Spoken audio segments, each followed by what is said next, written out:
প্রিয় দর্শক শ্রোতা, পরম সৃষ্টিকর্তা যিনি অসীম দয়ালু, শুরু করছি তার নামে। আজকের যে সমসাময়িক বিষয় আলোচনা করতেছি সেটা হলো প্রধানমন্ত্রী নতুন কৌশলে নতুনভাবে গণভবনে এসে দেশ পরিচালনা করার পরিকল্পনা করছে। এ বিষয়ে আজকের আলোচনা। 5ই আগস্ট বঙ্গবন্ধু কন্যা শেখ হাসিনা, যিনি বর্তমান দেশ ত্যাগকারী প্রধানমন্ত্রী, যিনি বন্দুকের নলে তাদের সহযোগিতায় দেশের কল্যাণে দেশ থেকে বিদেশ সফর করেছেন। সেখানে একটা গোষ্ঠী দেশ পরিচালনার জন্য উপদেষ্টা কমিটি করে দেশ পরিচালনা করছে। আমরা অনেকেই স্বার্থান্বেষী আমরা যারা আমাদের নিজেদের ভবিষ্যতের কথা চিন্তা করছি, আমরা তাকে স্বাগত জানিয়ে তাকে ব্যবহার করে আমরা এগিয়ে যাচ্ছি। কিন্তু প্রধানমন্ত্রী আমরা বলছি পদত্যাগ করেছেন। আমরা অনেক সময় টকশোতে অনেক জায়গায় বলেছি, প্রধানমন্ত্রী যদি পদত্যাগ করে থাকে তাহলে সেই পদত্যাগের কপিটা, চিঠিটা আমাদের দেখানো উচিত। জাতি দেখতে চায়, জাতি এত কিছু দেখেছে, জাতি এটাও দেখতে চায় পদত্যাগের চিঠিটা। তো প্রধান উপদেষ্টা তিনিও এই চিঠির উদ্যোগ নিচ্ছেন না। কারণ হচ্ছে তিনি সুযোগকে ব্যবহার করে তার যে হাজার হাজার কোটি টাকার আত্মসাতের যে মামলাটা ছিল সেটা খারিজ করেছে। একটা রায় ছিল, সাজার রায়, সেটা খারিজ করেছে। এবং সে যে কয়দিন আছে থেকে এই দুর্বৃত্তায়ন, এই চাঙ্গা দাঙ্গা হাঙ্গামাদের সহযোগিতায় নিজেকে কিছু মুক্তি করে এরপরে সে আবার তার গন্তব্যস্থানে চলে যাবে। এটা তার নিজের পরিকল্পনা।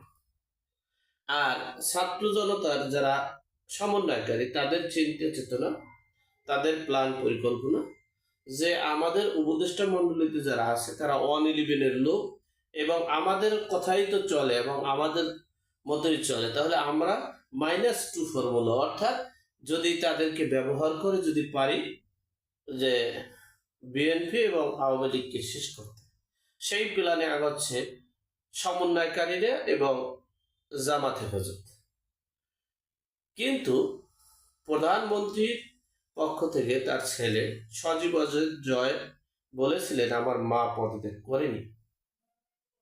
আমার মা বাংলাদেশের এখনো নির্বাচিত প্রধানমন্ত্রী এবং সংসদের একজনও সংসদ সদস্য পদত্যাগ করেনি। তাহলে আমাদের সংসদ বহাল আছে। যাই হোক, নানান জল্পনা কল্পনার মধ্য থেকে গতকালকে আমরা একবারই বার্তা পেয়েছি। প্রধানমন্ত্রী সরাসরি বলেছেন, ইউরোপিয়ান কান্ট্রিগুলোতে, অন্যান্য কান্ট্রিদের বলছেন যে আমি যদি এখন গণভবনে থাকি তাহলে অনেক হত্যাকাণ্ড হতে পারে। আমি হত্যাকাণ্ড চাই না।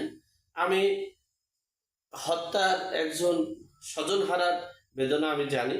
সেই সুবাদে আমি সেনাপ্রধানকে বলে, সেনাপ্রধানকে দায়িত্ব দিয়ে আমি কিছুদিনের জন্য বিদেশ সফরে আসছি এবং আমাকে নিরাপত্তার জন্য সেনাপ্রধান সহ 3 বাহিনীর প্রধানের সহযোগিতায় আমাকে নিরাপত্তায় স্থানে দিয়ে আসছেন। এরপরে আমি যখন দেশটা স্থিতিশীল পরিবেশে চলে আসবে তখন আমি আবার দেশে ফিরব। সেই অঙ্গীকারেই আমরা মূলত আসছি, এমনটাই বার্তা দিয়েছেন বর্তমান নির্বাচিত সংসদ নেতা প্রধানমন্ত্রী শেখ হাসিনা।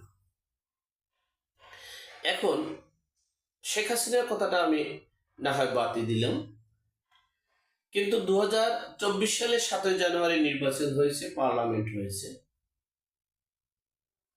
আবার আমি এই ছাত্রদের কথাই বললাম অথবা জামাত হেফাজতের পক্ষেই কথা বললাম, মানে তাদের মতেই আমি একমত যে প্রধানমন্ত্রী পদত্যাগ করেছে। আচ্ছা, প্রধানমন্ত্রী যদি পদত্যাগ করেন, কোন সংসদ সদস্য পদত্যাগ করেছেন? করেন নাই। তাহলে যদি সংসদ সদস্য পদত্যাগ না করেন, কোন সংবিধান কি তার মতে আছে? আছে। যদি সংবিধান যদি থাকে, সংবিধান অনুযায়ী অদ্য পর্যন্ত দেশ পরিচালনা হচ্ছে, তাহলে সংবিধানে আছে সংসদ নেতা অর্থাৎ প্রধানমন্ত্রী যদি অনুপস্থিত থাকেন, সেখানে সংসদ নেতাদের মতামতের ভিত্তিতে একজন প্রধানমন্ত্রী সিলেকশন করে সংসদ পরিচালনা করা যায়। সেটা হতো। সেটা না করে এই যে উপদেষ্টা কমিটি করা হয়েছে, উপদেষ্টা বলতে কোনো শব্দ নেই, প্রধানমন্ত্রীর উপদেষ্টা থাকে, প্রধানমন্ত্রীর উপদেষ্টা থাকে। যদি প্রধানমন্ত্রীর অনুপস্থিতি তার উপদেষ্টারা বা উপস্থিতি তার উপদেষ্টা পরামর্শ, বুদ্ধি পরামর্শ সেটা দিতে পারে, এটা থাকে। কিন্তু দেশ পরিচালনার কোনো উপদেষ্টা বলতে কিছু নেই। তাহলে বোঝা গেছে এই উপদেষ্টা কমিটিটি অবৈধ। আর সংবিধান মতে প্রধানমন্ত্রী শেখ হাসিনা আছেন এবং সংসদের 300 আসনের এমপি বহাল আছেন, একজন এমপিও পদত্যাগ করেননি। তাহলে কি আমরা এই ডক্টর মোহাম্মদ ইউনূস প্রধানমন্ত্রীর অনুপস্থিতিতে দেশ পরিচালনা করার দায়িত্ব নিয়েছেন? অনুপস্থিতিতে কি দেশটাকে দায়িত্ব নিয়ে কি অনেক অন্যায় অপরাধের সাথে সম্পৃক্ত হয়েছেন? তিনি কি সংবিধানের বিরুদ্ধে কাজ করেছেন? তিনি যে সব সংবিধানের বিরুদ্ধে কাজ করেছেন, তাকে সেই সংবিধানের আলোকে, সেই সংবিধান মতে তাকে সর্বোচ্চ শাস্তি দেওয়া হবে কি? এমনটাই সংবিধানের আলোকে কথা বলছি। আমি রাজনৈতিক বিশ্লেষণ মতে আমাকে যারা প্রশ্ন করেন, আমার কাছে জানতে চান, আমি আমার রাজনীতির, আমি আমার সংবিধানের বাইরে, আমি আমার রাজনৈতিক দূরদর্শিতার বাইরে কথা বলতে পারবো না, সেটা যে পক্ষেই হোক না কেন। তাহলে সংবিধান, বাংলাদেশের সংবিধান মতে বলা হচ্ছে বাংলাদেশের 300 এমপি এখন বর্তমানে আছে এবং প্রধানমন্ত্রী বর্তমানে আছেন, রাষ্ট্রপতি বর্তমানে আছেন। আর একটা প্রশ্ন হচ্ছে, আচ্ছা, উপদেষ্টা মন্ডলীরা কি কখনো কোনো আইন পরিবর্তন করতে পারে অথবা দেশের প্রচলিত আইন অনুযায়ী এই সংবিধানের কোন জায়গায় আছে যে উপদেষ্টা মন্ডলীরা আইন পরিবর্তন করতে পারে, বিচারপতি নিয়োগ দিতে পারে, অ্যাটর্নি জেনারেল বা বিভিন্ন সেক্টরে নিয়োগ দিতে পারে, এরকম কোন সংবিধান আছে কি?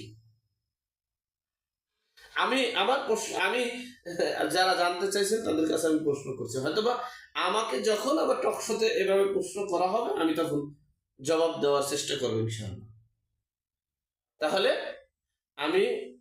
আমি বলতে চাচ্ছি, প্রধানমন্ত্রী যে বার্তা দিচ্ছেন সেটা কিন্তু বাংলাদেশের জনগণের জন্য বার্তা দেননি, তিনি কিন্তু বহির্বিশ্বের সকল রাষ্ট্রদূত এবং সকল রাষ্ট্রপ্রধানদের কাছে বার্তা দিয়েছেন যে আমি হত্যা চাইনি বিদায় সাময়িক সময়ের জন্য দেশ ত্যাগ করেছি, কিন্তু আমি পদত্যাগ করিনি।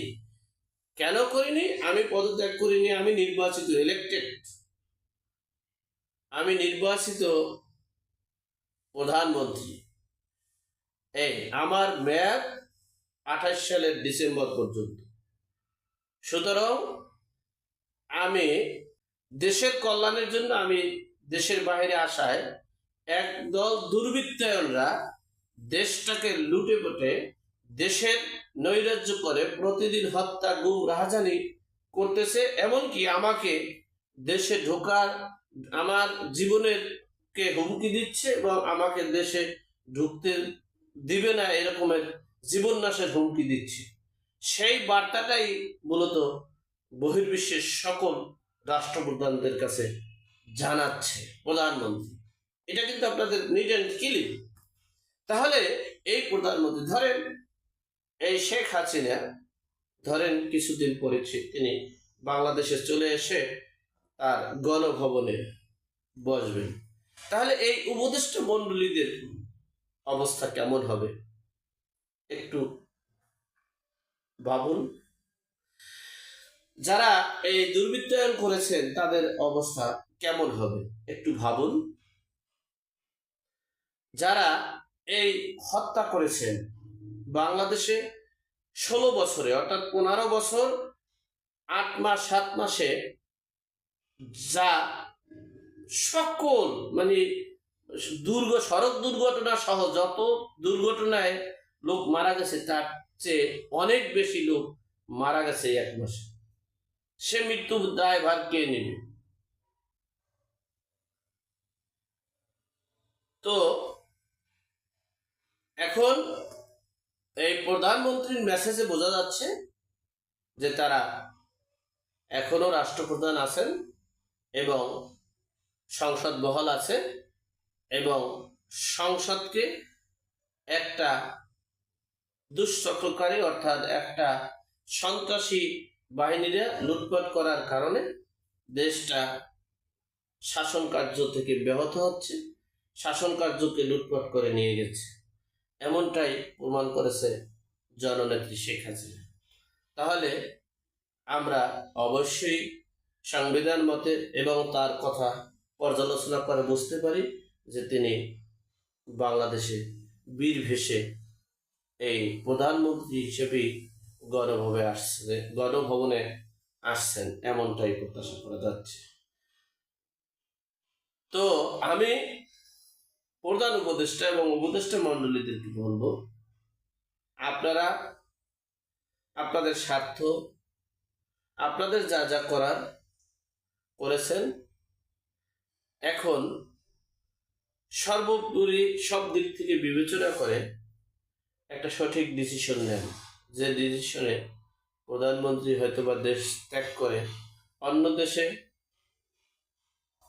থাকার ব্যবস্থা করতে পারছেন, আপনারা সেই ব্যবস্থা করেন ইনশাল্লাহ।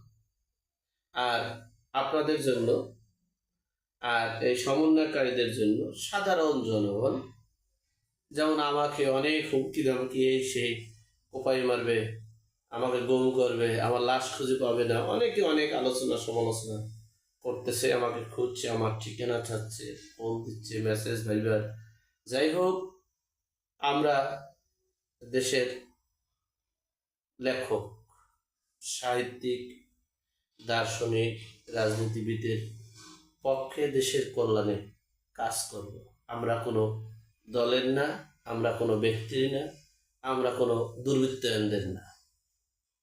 সুতরাং সর্বোপরি বলবো, সমন্বয়কারীদেরকে বলবো, আপনারা চোখ কান খোলা রেখে দেশের কল্যাণে কাজ করুন, পরের প্রচারণায় না গিয়ে নিজেদের ভবিষ্যৎকে অন্ধকারে ঠেলে দিচ্ছি না।